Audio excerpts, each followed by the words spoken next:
kunin daw namin yung soft drinks tsaka biscuit na nandun sa tindahan. Eh, nung kukunin na namin pa, nagulat kami. May gawing tindera ng magnanakaw.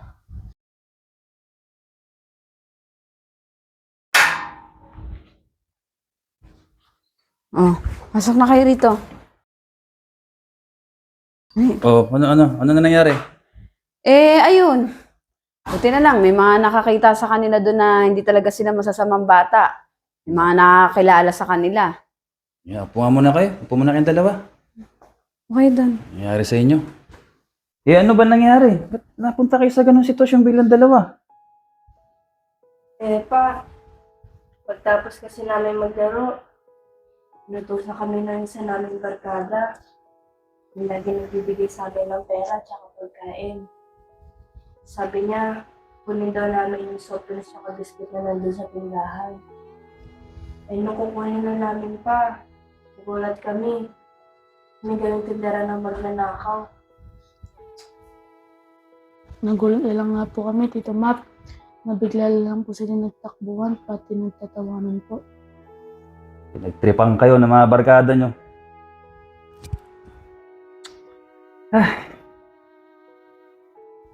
Alam nyo,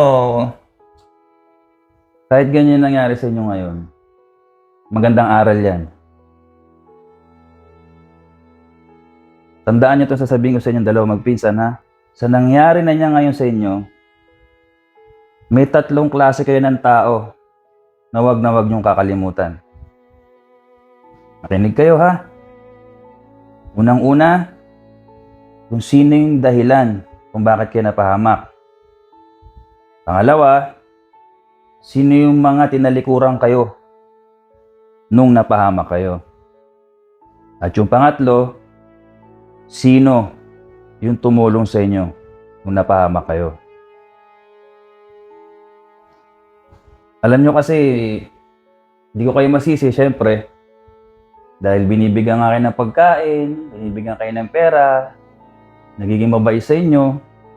Typical lang na minsan susunod kayo sa utos. Pero sa nangyaring yan, malaking aral yan na hindi lahat na nagbibigay sa atin, pagkain pa yan o pera, o kahit tumutulong, hindi dapat basta-basta sinusunod kung may utos.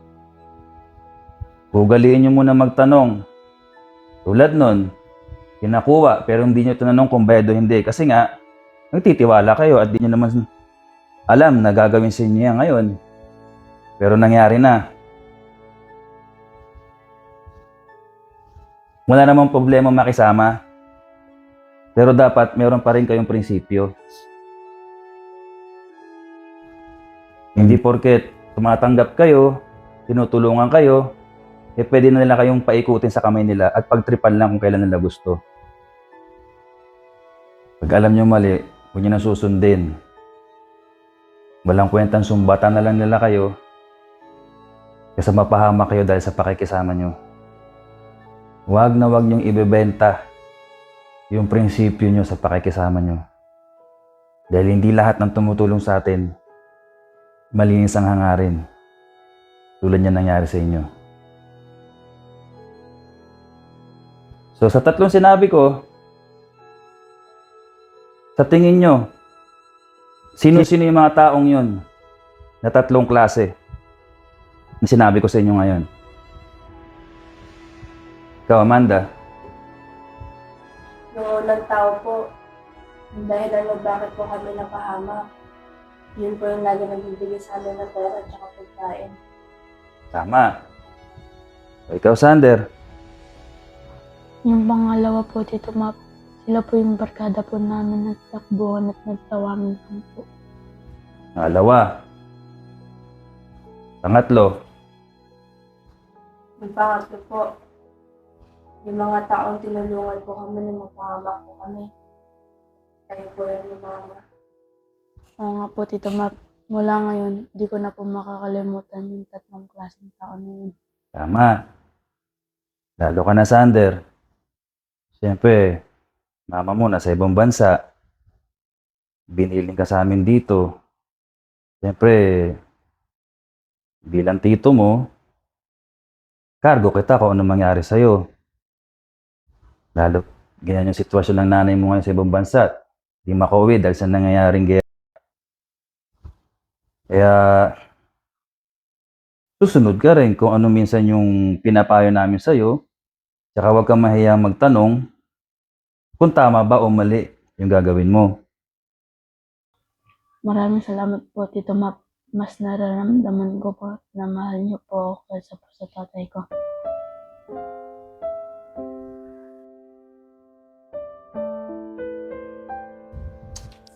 Kaya mo na, ganun talaga. Kahit ganyan ang ginagawa ng tatay mo sa inyo ng nanay mo, pagdasal mo pa rin. Naway sanang baguhin siya, haplusin siya ng Diyos sa isip at puso niya na bago siya at bumalik siya sa inyo. Ha? Amanda, tatandaan niyo yung sinabi ko ngayon ha. At kahit ganyan yung nangyari, i-take nyo as blessing niya ngayong araw na to. Kasi pinagtawa naman nila kayo, pinagtripan nila kayo. Nasa inyo naman yung magandang aral. At mas magiging matatag kayo sa mga susunod na pagsubok. Lalo't ganyan, nagdadalagat binata kayo. Ha? Sige na. Linis sa akin na katawan nyo ron.